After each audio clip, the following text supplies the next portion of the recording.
Hello you guys and welcome to the channel. If you're new, don't be.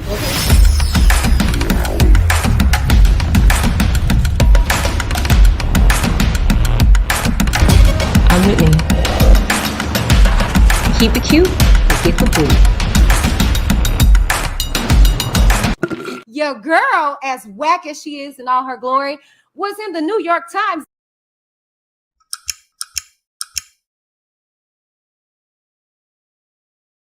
What up, you guys? Welcome to the channel. If you're new, don't be. Go ahead and click that subscribe button to be a part of the Witness gang, to join the Witness Nation. Now let's get into this, shall we? Don't tell me with this. All right, you guys, welcome back to another installation of R.Kelly Tales. Anyways, not for nothing, if you guys aren't privy to, hi, my name is Whitney D. I am your host here at WhitneyD TV, okay?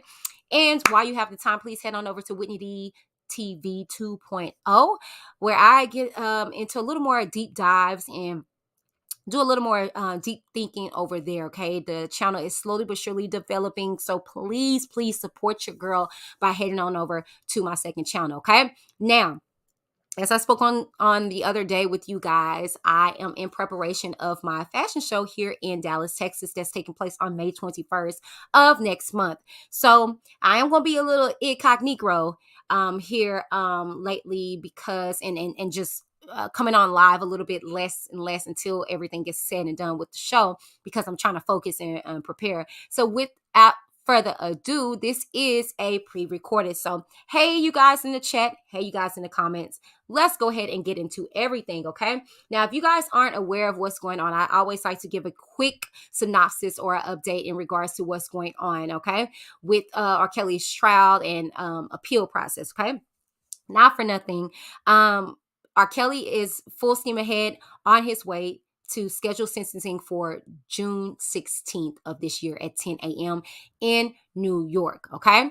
So they were going back and forth with trying to push it back or what have you. Bonjangles, okay? Shouts out to those that do not like me calling this lady Bonjangles. Hello, how are you? I hope it makes you cry at night, okay?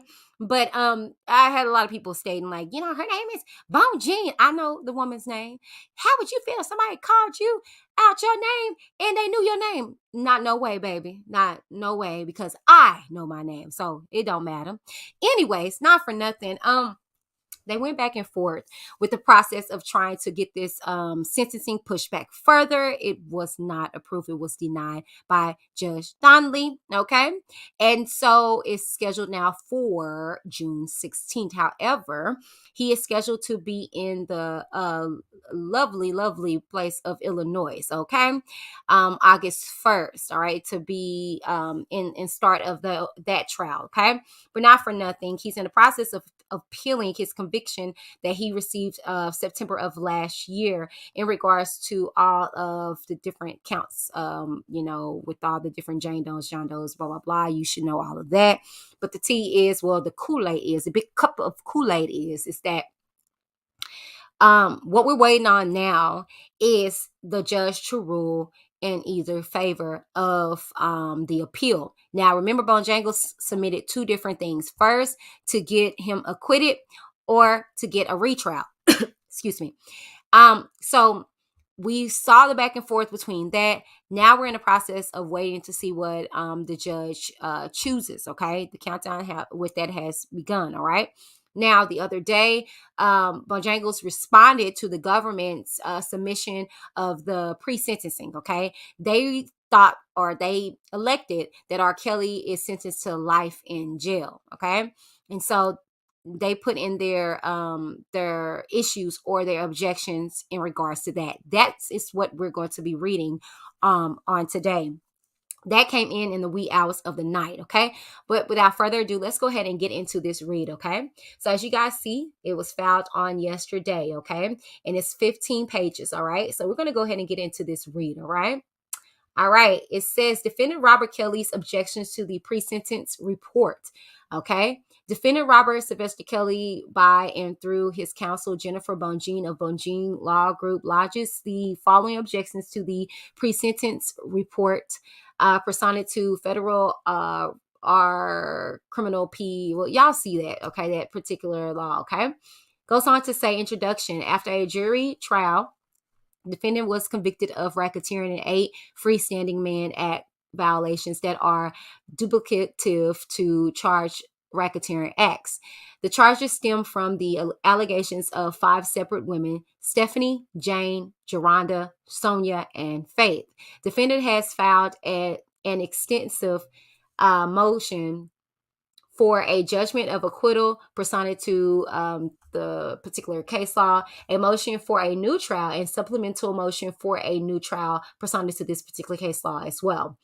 Defendant reserves the right to file a sentencing memorandum prior to his sentencing hearing. Now, mind you, she got this in late. All right. This was supposed to be due on the 19th. Well, actually, the 20th. Let me stop lying. The 19th, right? And so she asked if she could have another day, and she was granted that. So they gave her till the 20th to get in, and she did so. Okay. So it goes on to say, objections to the pre-sentence report. Generally, defendant objects to probation's narrative set forth in the offense portion of the report for the reasons set forth in defendant's Rule 29 motion. Separately, defendant makes the following objections. Part A, the offense, charges and convictions. Paragraph 11, defendant objects to the government's assertion that it could prove by a preponderance of the evidence the defendant's commission of racketeering acts 3 and 4. The jury returned a verdict of not guilty on those racketeering acts,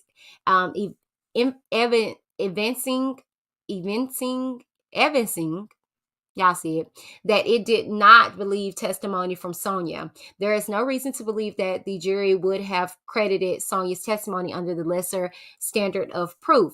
My thing is this, in regards to that, you can see that they were fair, right? If they would have took Sonia's testimony with all the flaws, which, I mean, I beg to differ, but whatever, with all the flaws in it, then I will see some form of bias or prejudice, but they actually didn't charge him for this. So it's just weird for them to say that the jury didn't do their job when they technically did, but I concur. Let's continue. The offense conduct, paragraph 15, defendant objects to the use of the enterprise member to describe an employee who ran errands such as picking up defendant's prescriptions. Paragraph 16 through 17, defendant objects to the PSR's conclusion that an enterprise exists as set forth in detail in defendant's Rule 29 motion. The government failed to prove the existence of a group of individuals associated in fact for the common purpose of carrying out a fraudulent or illegal scheme. None of the so-called enterprise members identified in the PSR, otherwise known as defendant's inner circle, provided any testimony suggesting that they facilitated defendant in carrying out unlawful sexual conduct at best. Demetrius Smith admitted to assisting defendant's marriage to Aaliyah, but did not admit to having knowledge of a sexual relationship between the two. Child. He did acknowledge, because he said that R.Kelly said that she may be pregnant. How does one get pregnant? You idiot. Anyways, and did not admit to facilitating an illegal scheme. The probation department has done nothing more than identify the individuals who worked for defendant. Paragraph 17 through 18, defendant objects to the assertion that anyone in defendant's inner circles escorted minors to rooms within defendant's residence or studio to the extent it suggests that any employees of defendant had knowledge of the visitor's age. Defendant objects to the claim that defendant's employees handed out defendant's phone number to minors. No testimony established that any employees recruited minors for the defendant. That's a falsity. You had an employee say that they literally would print out the numbers and things to that nature. What is she talking about? Defendant further objects to the claim that defendant's employees selected minors to join defendant backstage for after parties. There is simply no evidence that anyone recruited minors specifically to attend in after parties. What? Okay. So how did Faith get back there? Right? While it is true that individuals who attended defendant's concert were sometimes invited backstage to meet defendant after parties or backstage gatherings are simply a routine aspect of the music industry, defendant objects to probation's continued use of the word inner circle, a term coined by the government that merely describes individuals who worked for the defendant and cannot be said to have had knowledge about the age of any of the women whom defendant had relationships. Paragraph 19, defendant objects to the characterization of signing non-disclosure agreements as a rule of the enterprise. Use of NDAs are routine for high-profile individuals. Indeed, most celebrities require the signing of NDAs to work for them or even step foot into their orbit. This was not a rule of any enterprise. Defendant further objects to the contention that defendant's rules of his business and home were rules of the enterprise. Defendant's general rule that prohibited guests from wandering his home unattended was simply a rule of his business and home.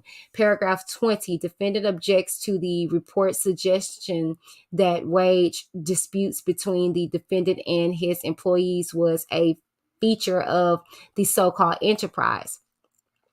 Defendant docked the pay of his employees from time to time for various reasons. Those employees objected. This reflected typical employment disputes unrelated to any charged conduct. Defendant objects to the assertion that he required his employees to write letters falsely confessing to bad conduct. No such evidence established that defendant required his employees to write such letters so he could use them for his protection. Ma'am, they found them in his storage though. Ma'am, Bonjean, excuse me. Yeah, ma'am, they found the letters, love, in which one was actually read by Azriel, one was read by Holly. Ma'am, what are you talking about? Girl.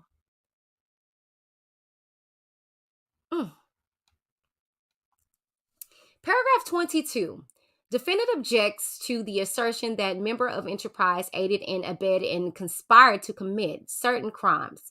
There is no evidence that any of defendant's employees knowingly aided and abetted sexual activity with minors, sexual activity with disclosing a sexual transmitted disease, child pornography, extortion, coercion, or blackmail. That's a lie. We heard from, what's her name?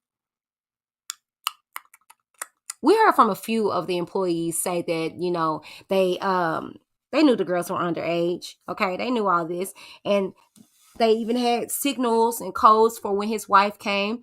He would, use a particular code and stuff like that so they can get rid of the girls and move the girls around. What they would arrange flights and stuff like that. They knew how old these young ladies were, period. Paragraph 28, defendant had no role in the title of Aaliyah's first album, Age Ain't Nothing But a Number, as suggested by the government. Aaliyah herself has publicly explained many times that the title of her album sprung from a desire to be taken seriously in the music industry, and it was a decision ultimately made by her managers and the record label. That's a lie. There's a video. Shouts out to the R.Kelly group, open discussion group or what have you. And if I remember, I'll insert it right here. But you literally hear R.Kelly say he overheard Aaliyah talking to some girls of her friend girls and talking about, girl, age ain't no but number or whatever. He took that and ran with that, and he brought back her a song, and it went from there. She's running around the studio one day with her friends, talking a lot of smack. Talking about age ain't nothing but a number, girl. I was like, what you trying to say? So immediately I heard the song, and I said, I called her back 15 minutes later, told her, check this out. So we cut the track right then and there. And for the record, you are how old? That's a secret. Women doesn't disclose her. So, ma'am, you need to do your thorough research before you fix your mouth to say something like that, and that's not true, because he said it, and he was talking majority of the time for her. He said this out his own mouth, so that's not true. The conduct against Jane Doe, number 1. Paragraph 29. Defendant objects to the unsupported assertion that defendant began sexually abusing Aaliyah in 1992 or 1993. Apart from the isolated incident that Jane Doe 7 claims to have witnessed between defendant and Aaliyah, the record is devoid of evidence of ongoing sexual abuse. Count 1, racketeering. Act 1, bribery. Defendant objects to the assertion that Smith told defendant that he could obtain a fake identification card for Aaliyah by bribing an employee at the public aid office. Smith testified that he did not recall discussing this with the defendant. Paragraph 53 through 55, defendant objects to the alleged Ruggiero conduct. The jury rejected Sonia's testimony. The record does not suggest that the jury would have credited Sonia's testimony under a preponderance of evidence standard. Offense level computation. Count 1, racketeering act, bribery. Paragraph 129. Defendant objects to the enhancement for role in the offense. Where there is no evidence, defendant attempted to use a person less than 18 years of age to commit the offense of bribery. The record is devoid of evidence that Aaliyah had knowledge that a bribery occurred or that she played any role in bribery, even if the bribery involved obtaining an identification card for her. What? She was underage, love. And then furthermore, we heard in testimony that she walked in, had to take the picture of the ID. What is she talking about? She knew what was going on too. Paragraph 130. The government's evidence failed to show that defendant was even aware that a bribe had taken place, let alone that he was the organizer or leader of the bribe. Even if defendant was the beneficiary of the bribe, the government did not establish he was the leader of this specific criminal activity. Yes, they did. He came to Demetrius to begin with. What are you talking about? He didn't just say, you know what? I'm feeling like going to get Aaliyah a fake ID today. That's not how that works, ma'am. Like, if it's like they're saying, if it's not broke, don't fix it. If there's nothing to fix, there's nothing to fix. Why would he just generally just go out his way to do all of these things for no reason? Ma'am, stop. Count 1, racketeering act 2, sexual exploitation of child, Jane Doe 2. Paragraph 134. Defendant objects to the 2-point enhancement where the commission of a sexual act is duplicative to the underlying offense of sexual exploitation of a child. Defendant objects to the 4-point enhancement on the basis that the evidence does not reveal that defendant was the organizer or leader of criminal activity that involved 5 or more participants in connection with Racketeering Act 2.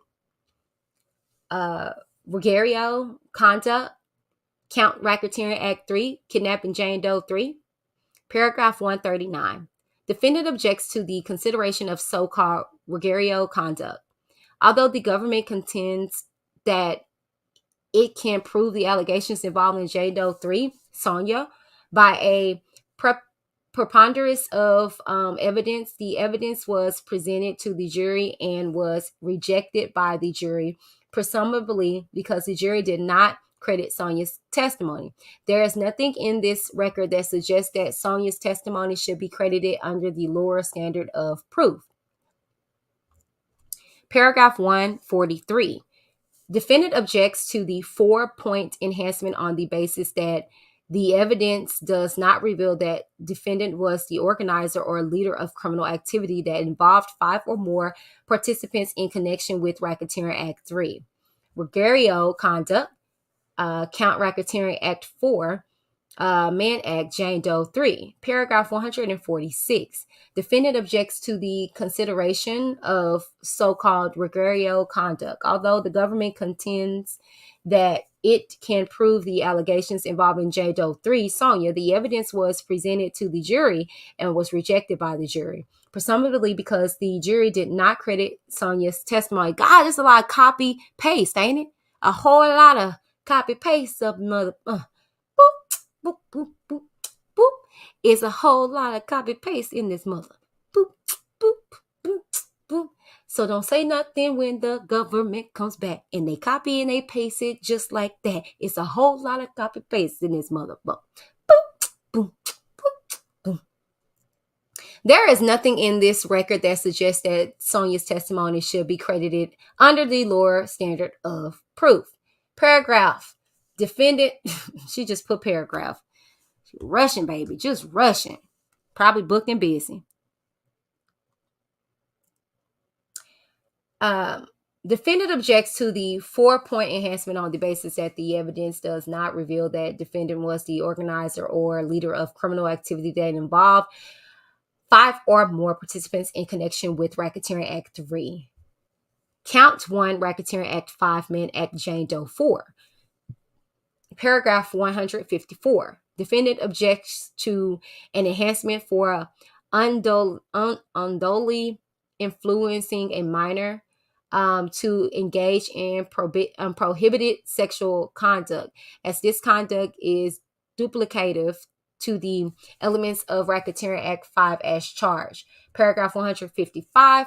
Defendant objects to an enhancement for use of a computer or cell phone to induce the travel of a minor to engage in prohibited sexual conduct. There is no evidence that Jane Doe 4, Geronda, traveled anywhere. At best, she took the train to defendant's home and was giving a ride from the train station. Furthermore, there is no evidence that defendant enticed or induced Jane Doe 4 to come to his house to engage in sexual conduct. The government offered no text communications between defendant and Jane Doe 4, and she did not testify to any specific communications from the defendant that reflect persuasion, inducement, or enticement or coercion.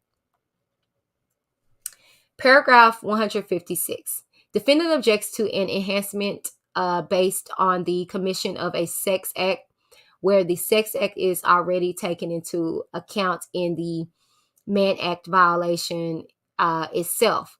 The enhancement is duplicative. Paragraph 158. Defendant objects to the 4-point enhancement on the basis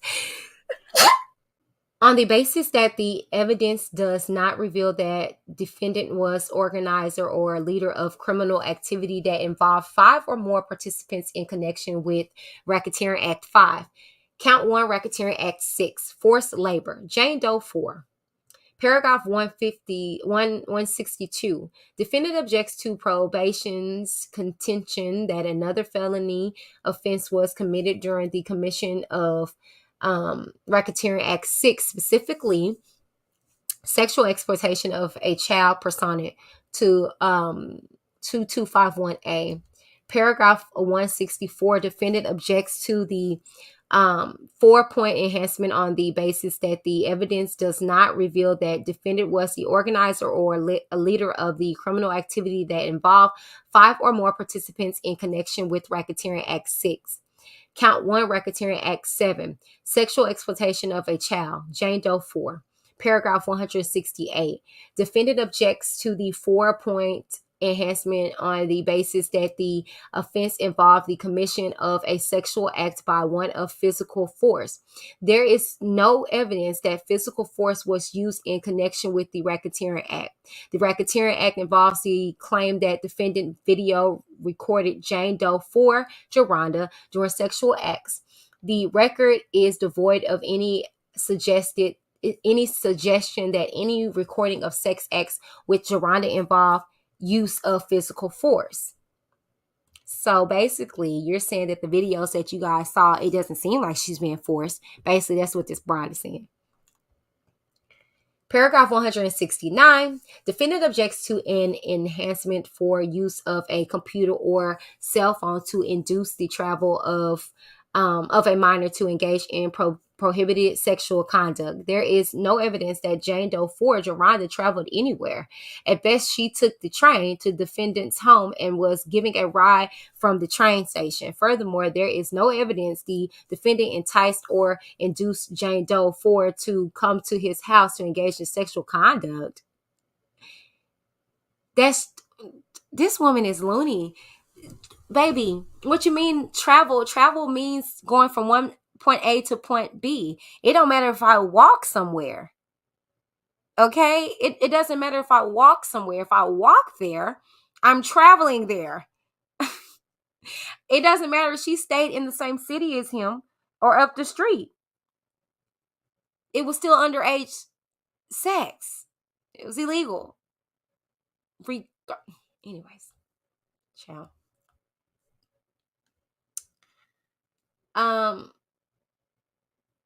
The government offered no text communications between defendant and Jane Doe 4, and that's a lie. They did show a conversation in text. And she did not testify to any specific communication from the defendant that reflect persuasion, inducement, or coercion. Paragraph 171. Defendant objects to the 4-point enhancement on the basis that the evidence does not reveal that defendant was the organizer or leader of criminal activity that involved 5 or more participants in connection with Racketeering Act 7. Count 1, Racketeering Act 8. Mann Act Jane Doe 5, paragraph 175. Defendant objections to any enhancement on the basis that defendant unduly influenced a minor to engage in prohibited sexual conduct. As the government conceded, Jane Doe 5, Jane, falsely told defendant she was 18 years of age. Furthermore, with the facilitation of her mother, Jane induced defendant into sexual relationship. It don't matter if she induced, enticed, coerced this ninja, okay? She was underage, period. And at one point, he found out about her age. I don't care about any other thing of what she's saying in regards to this. That's just like Joronda. Some point he was made aware. Not the other way around. Government Exhibit 233A, which is the phone, okay, people, not those tacky, falsy thread of text messages, okay, but the exhibit is a phone in its entirety. That's the reason why the government was using it, but it was using different pieces of threads from the exhibit, okay. That's just like if we put government exhibit 238, right? And that's why it says A or B or whatever, because it's not the whole thing in its entirety. It's pieces from it. So let's say we say government exhibit 238 is the storage space, right? And then from the storage space, we say exhibit A was a phone, exhibit B was an iPad, exhibit C was some papers. You get what I'm saying? So that's why they put the letters and stuff like that to break down the exhibits. But the whole exhibit in itself was a phone, people. That's why the government was just like, baby child, please, okay? Because we're not even finna get deep in that. Furthermore, this enhancement is unjustified where undue influence is an element of Racketeering Act 8B, namely a Mann Act violation based on coercion or enticement. The enhancement is duplicative to punishment and incorporated into the base of offense level. Paragraph 176. The defendant objects to an enhancement for use of a computer or cell phone to induce the travel of a minor to engage in prohibited sexual conduct. There is no evidence that defendant induced or persuade Jane to travel to California, and there is no evidence that there was a computer or cell phone used to induce the travel. That's a lie. The exhibit that you're speaking of from. Jane was living with the defendant in Illinois where the age of consent was 17. Jane was 17 years of age. Jane traveled with the defendant, but baby girl, she had sex with him in Florida where the consent of age is not 17, it's 18. Okay? So we're not talking about Illinois. Yeah. And that's the reason why Azriel is not on trial in Illinois. Bookie. Okay? So let's stay on task, baby. We talking about we not talking about Illinois. That's why she jumped over that. Okay? Jane was 17 years of age. Jane traveled with defendant because they were in a relationship, not because defendant had to induce her to travel to engage in prohibited sex activities. Paragraph 176, defendant objects to the contention that he used a cell phone to persuade, entice, coerce, or facilitate the travel of a minor. As discussed supra, and as conceded by the government, defendant had no knowledge that Jane was a minor at the time of this underlying offense where Jane lied to defendant about her age. Furthermore, the text in exchange show that it was Jane and her mother that were doing the inducing, not the other way around. Paragraph 177, defendant objects to any enhancement for an offense involving the commission of a sex act or sexual contact where such conduct is duplicative to the charge offense and already contemplated by the base level offense. Paragraph 179.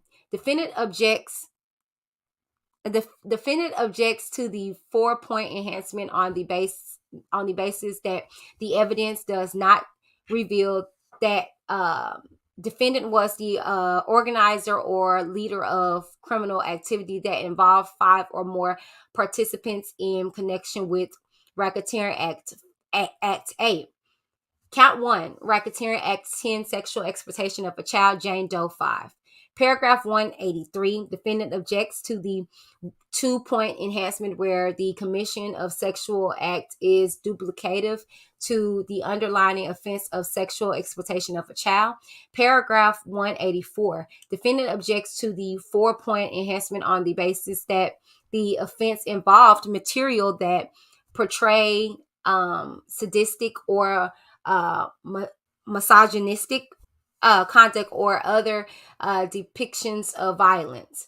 The government did not offer any videos into evidence that portrayed Jane's sex acts with the defendant in California. There is no evidence whatsoever that the videos alleged created in California during the relevant time period involved sadistic or misogynistic conduct or any depiction of violence, including alleged chastisements. Paragraph 185. Defendant objects to an enhancement for use of a computer or cell phone to induce the travel of a minor to engage in prohibited sexual conduct. There is no evidence that defendant induced or persuade Jane to travel to California, and there is no evidence that there was a computer or cell phone used to induce the travel or the conduct. The travel or to create sexual exploitative videos. Jane was living with the defendant in Illinois, where the age of consent was 17 and Jane was 17 years of age. She traveled with defendant because defendant was performing in California. Any sex acts or recording of sex acts were incident to the travel. What?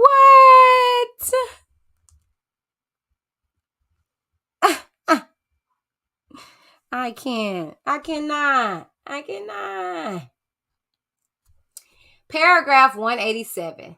Defendant objects to the 4-point enhancement on the basis that the evidence does not reveal that defendant was the organizer or leader of criminal activity that involved 5 or more participants in connection with Racketeering Act 5. Count 1, Racketeering Act 11, forced labor, Jane Doe 5. Paragraph 191. Defendant objects to an enhancement that alleged that defendant committed the offense of sexual exploitation of a child in connection with the forced labor count. The government alleged that defendant was guilty of forced labor because defendant forced Jane to participate in sex acts with men and other women. There is simply no evidence that those acts took place when Jane was under the age of 18. Defendant cannot be found to have committed sexual exploitation of a child when he allegedly forced Jane to participate in sex acts when third parties if she was not under the age of 18. Defendant further objects to an enhancement on the basis that the offense involved material that portray sadistic or misogynistic conduct or other depictions of violence. The government did not offer any evidence into any videos into evidence that portray Jane's sex acts with third parties that show any chastisements or beatings or spankings, and Jane's testimony regarding her alleged sexual acts with sexual acts with third parties, the basis for the forced labor count, did not include acts of violence. Defendant also objects to an enhancement for use of a computer or cell phone to induce the travel of a minor to engage in sexually explicit conduct. There is no evidence that that defendant induced or persuaded Jane to travel to anywhere to participate in the group sex acts. The record suggests that these activities actually took place where defendant and Jane lived together. Paragraph 193. Defendant objects to the 4-point enhancement on the basis that the evidence does not reveal that defendant was the organizer or leader of criminal activity that involved 5 or more participants in connection with Racketeering Act 11. Count 1, Racketeering Act 13, forced labor, Jane Doe 6.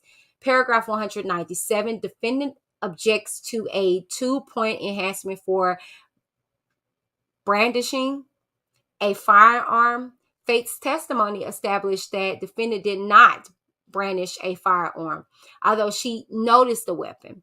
She did not allege that defendant brandished it. Indeed, defendant never touched the gun or made any gestures toward using the gun. Faith described the defendant as being serious but not threatening. Paragraph 198, defendant objects to any enhancement on the basis that defendant used force in connection with this act of oral sex. Faith did not testify that she objected to the act of oral sex. The record fails to reflect that force or threats of force were used in connection with the sex act. Even Faith admitted that her sexual relationship with the defendant was voluntarily, if unpleasant. Paragraph 200. Defendant objects to the 4-point enhancement on the basis that the evidence does not reveal that defendant was the organizer or leader of criminal activity that involved 5 or more participants in connection with Racketeering Act 13. Count 1, Racketeering Act 9, and counts 2, 3, 4, and 5, Mann Act, Jane Doe 5. Paragraph 203. Defendant objects to the base offense level of 32, where the predicate sexual act of this Mann Act violation was not sexual exploitation of a child, but rather intentional exposure to an STD. Although the government did also charge an alternative theory that that defendant transported Jane to California with the intent to violate California state law prohibiting sexual intercourse with a person under the age of 18. The verdict form did not specify that it found that defendant was guilty under this theory. Paragraph 204, defendant objects to an enhancement based on the commission of a sexual act there where the sex act is duplicative of the sexual conduct contemplated by sexual exploitation of a child and the base offense level. Paragraph 205. Defendant also objects to an enhancement for use of computer or cell phone to induce the travel of a minor engaged in sexual explicit conduct. There is no evidence that the defendant induced or persuaded Jane to travel to anywhere to participate in sex acts or sex acts that were recorded. And no evidence demonstrates that defendant used computers or cell phones for this purpose. Defendant and Jane lived together in Chicago at this time period. They traveled together because they were in a relationship with one another. Paragraph 207, the defendant objects to the 4-point enhancement on the basis that the evidence does not reveal the defendant was the organizer or leader of the criminal activity that involved 5 or more participants in connection with Racketeering Act 9. Count 1, Racketeering Act 12, and Count 6 and 7, Mann Act Jane Doe 6. Paragraph 210. Defendant objects to the base offense level of 18 where the record does not show that defendant used coercion against Faith to travel to New York for the purpose of exposing her to an STD. The record shows unequivocally that defendant asked Faith to travel to New York. She accepted. Faith herself does not contend otherwise. No coercion was used in connection with this trip whatsoever. Paragraph 212. Defendant objects to the 4-point enhancement on the basis that the evidence does not reveal that defendant was the organizer or leader of criminal activity that involved 5 or more participants in connection with Racketeering Act 12. Count 1, Racketeering Act 4, and Counts 8 and 9. Mann Act Jane Doe 6. Paragraph 215. Defendant objects to the base offense level of 18 where the record does not show that defendant used coercion against Faith to travel to New York or to engage in any sex acts with Faith while in New York. Faith testified to the opposite. Paragraph 217. The defendant objects to the 4-point enhancement on the basis that the evidence does not reveal the defendant was the organizer or leader of criminal activity that involved 5 or more participants in connection with Racketeering Act 12. Paragraphs 219 through 225. For the reasons identified, defendant objects to the total of offense level of 43. Part B. The defendant's criminal history. Paragraph 227. Defendant objects to probation's reliance on this alleged 1996 arrest for a misdemeanor battery based on internet tabloid reports. No official records exist of defendant's arrest or the deposition of the alleged arrest.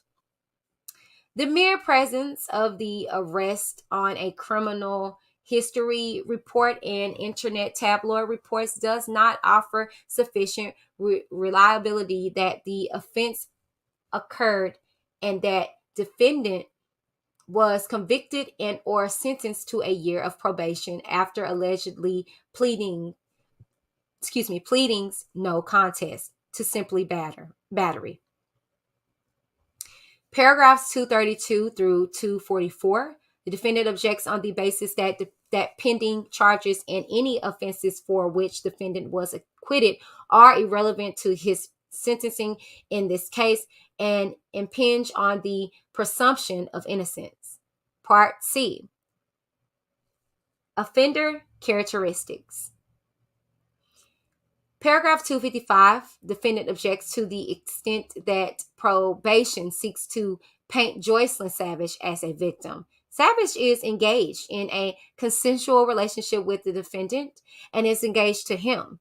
Defendant has been incarcerated for over 2 years, belying the suggestion that he has forced or induced her into a sexually abusive relationship that exists today. Oh, good for them. Oh, the wonderful, happy couple engaged while this ninja is facing life and longer in jail. Good point to make.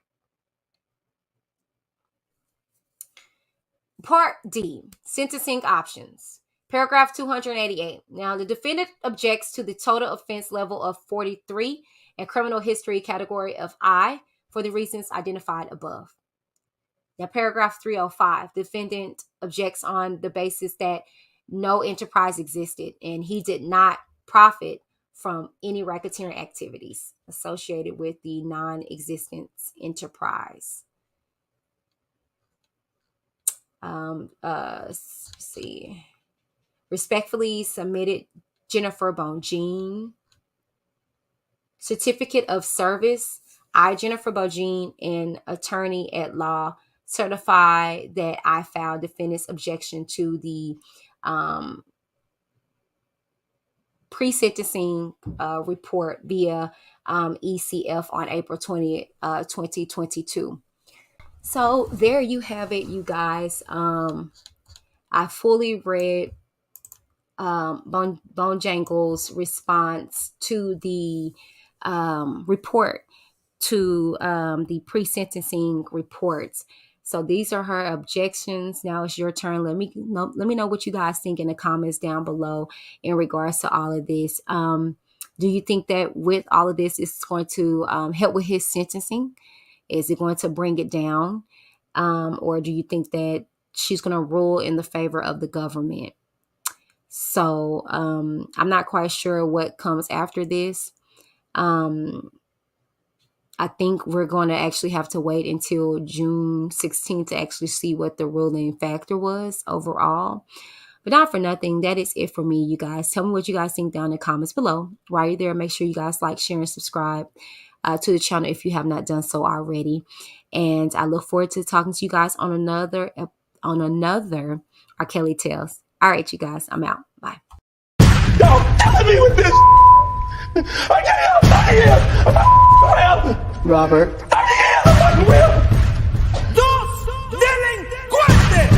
You're killing me, man. This ain't not about music. I'm trying to have a relationship with my kids, and I can't do it. Y'all just don't want to believe the truth. You don't want to believe it. At this point, we briefly pause the interview to give Kelly a moment. Man, y'all killing me with this. Y'all killing me with this. Y'all killing me with this. Y'all killing me. Y'all trying to kill me. Y'all killing me with this. Y'all killing me with this. Y'all killing me with this. Y'all killing me with killing me, man. Trying to kill me. Killing me, man. Trying to kill me. Y'all want to believe it. Trying to kill me. Killing me, man. Trying to kill me. I hope this camera keep going. Stupid R.Kelly. Fight for my life. Stupid R.Kelly. Do it. Stupid R.Kelly. Fight for my life. Stupid R.Kelly. Do it. If you ain't getting money, then you need to get away. Lay Nelson, Diva walk, lip gloss popping off. Diva walk, stay fly in your heels. Diva walk, and you pay your own bills. Diva walk, you put it down for your boo. Diva walk, getting money's what you do. Diva walk, walk.